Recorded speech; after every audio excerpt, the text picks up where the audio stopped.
ಉದ್ಯಮಿಗೆ 25 ಕೋಟಿ ಹಣದ ಆಸೆ ತೋರಿಸಿದ್ದ ಆಕೆ 5 ಕೋಟಿ ಗುಳುಂ ಮಾಡಿದ್ಲು. ಮನೆ ಕೊಡಿಸೋ ನೆಪದಲ್ಲೂ 1 ಕೋಟಿ ದೋಖಾ ಮಾಡಿದ್ಲು. ಹೀಗೆ ಸಾಲು ಸಾಲು ವಂಚನೆ ಕೇಸ್ನಲ್ಲಿ ಲಾಕ್ ಆಗಿದ್ದ ರೇಖಾ ಇವತ್ತು ಗಂಡನ ಜೊತೆ ಜೈಲು ಸೇರಿದಾಳೆ.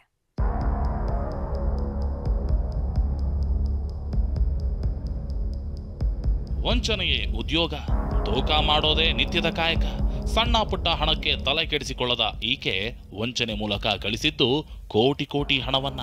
ವಂಚಕಿ ರೇಖಾಳ ಇನ್ನಷ್ಟು ಟೋಪಿ ಕತೆಗಳು ಒಂದೊಂದಾಗೆ ಬಯಲಾಗ್ತಿವೆ.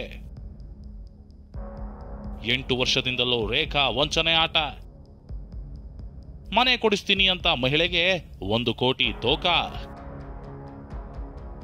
ಶ್ವೇತಾ ಗೌಡ, ಐಶ್ವರ್ಯ ಗೌಡ ಅನ್ನೋ ಮಹಿಳಾ ವಂಚಕಿಯರ ಸಾಲಿಗೆ ಇತ್ತೀಚೆಗಷ್ಟೇ ಸೇರಿರೋ ರೇಖಾ ಅನ್ನೋ ಈ ಆಂಟಿ ಕಾಲ್ಟೌನ್ ಟವರ್ ಹೆಸರಲ್ಲಿ ಉದ್ಯಮಿಗೆ 5 ಕೋಟಿ ಮಕ್ಮಲ್ ಟೋಪಿ ಹಾಕಿದ್ಲು. ಇದೇ ವಂಚಕಿಯ ಇತಿಹಾಸ ಕೆದಕುತ್ತಿದ್ದಂತೆ ಪೊಲೀಸರು ಶಾಕ್ ಆಗಿದ್ದಾರೆ. ಯಾಕಂದ್ರೆ 8 ವರ್ಷದಿಂದಲೂ ಈಕೆ ವಂಚನೆ ಮಾಡುತ್ತಲೇ ಬಂದಿರೋದು ಗೊತ್ತಾಗಿದೆ. ಅಷ್ಟಕ್ಕೂ 2017ರಲ್ಲಿ ಮನೆ ಕೊಡಿಸ್ತೀನಿ ಅಂತ ಹೇಳಿ ಮಹಿಳೆಯೊಬ್ಬರಿಗೆ 1 ಕೋಟಿ ದೋಖಾ ಮಾಡಿರೋದು ಗೊತ್ತಾಗಿದೆ. 2017ರಲ್ಲಿ ಮಹಿಳೆಯೊಬ್ಬರು ಪಾಸ್ಪೋರ್ಟ್ ವಿಚಾರಕ್ಕೆ ರೇಖಾಳ ಪರಿಚಯ ಮಾಡ್ಕೋತಾರೆ. ಆದರೆ ರೇಖಾ ಪಾಸ್ಪೋರ್ಟ್ ಮಾಡಿಸೋ ಬದಲಾಗಿ ನಾನೊಬ್ಬ ಅಡ್ವೊಕೇಟ್, ನಿಮಗೆ ಹೊಸ ಮನೆ ಕೊಡಿಸ್ತೀನಿ, ಆದರೆ ನಿಮ್ಮ ಗಂಡನ ಹೆಸರಲ್ಲಿ ಬ್ಯಾಂಕ್ನಲ್ಲಿ ಸಾಲ ಇದೆ, ಆ ಸಾಲನ ಕ್ಲಿಯರ್ ಮಾಡಬೇಕು ಅಂತ ಹೇಳಿದ್ರೆ ನನಗೆ ಹಣ ಕೊಡಿ ಅಂತ ಕೇಳ್ತಾಳೆ. ಈ ಮಾತನ್ನ ನಂಬಿದಂತಹ ಮಹಿಳೆ ರೇಖಾಗೆ 1 ಕೋಟಿ 20 ಲಕ್ಷ ರೂಪಾಯಿ ಹಣ ನೀಡ್ತಾಳೆ. ಅಷ್ಟಕ್ಕೂ ಮನೆ ಆಸೆ ಹೊತ್ತಿದ್ದ ಮಹಿಳೆಗೆ ರೇಖಾ ವಂಚಿಸಿದ್ದು ಹೇಗೆ ಅನ್ನೋದನ್ನ ನೋಡಿದ್ರೆ,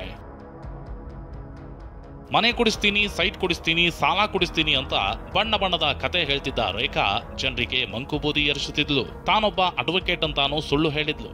ಈಕೆ ಮಾತು ನಂಬಿದ್ದ ಮಹಿಳೆ ಮನೆ ಸಿಗುತ್ತೆ ಅನ್ನೋ ಆಸೆ ಹೊತ್ತು ಸಾಲ ಸೋಲ ಮಾಡಿ 1 ಕೋಟಿ ಕೊಟ್ಟಿದ್ಲು. ಇದಕ್ಕೆ ಬದಲಾಗಿ ರೇಖಾ 2 ಚೆಕ್ ಕೊಟ್ಟಿದ್ಲು. ಆದ್ರೆ ಚೆಕ್ ಕೂಡ ಬೌನ್ಸ್ ಆಗಿತ್ತು. ಕೊನೆಗೆ ಮಹಿಳೆ ರೇಖಾ ವಿರುದ್ಧ ಕೆಆರ್ಪುರಂ ಠಾಣೆಗೆ ದೂರು ನೀಡಿದ್ರು. ಅಂದು ವಂಚನೆಗೊಳಗಾಗಿರೋ ಮಹಿಳೆ ಈಗ ಮತ್ತೆ ನ್ಯಾಯಕ್ಕಾಗಿ ಸಿಸಿಬಿ ಮೆಟ್ಟಿಲೇರಿದ್ದಾರೆ. ಅಕೌಂಟ್ನಲ್ಲಿ 6 ಕೋಟಿ ಹಣ, ಸಹಚರನೇ ಆಡಿಟರ್.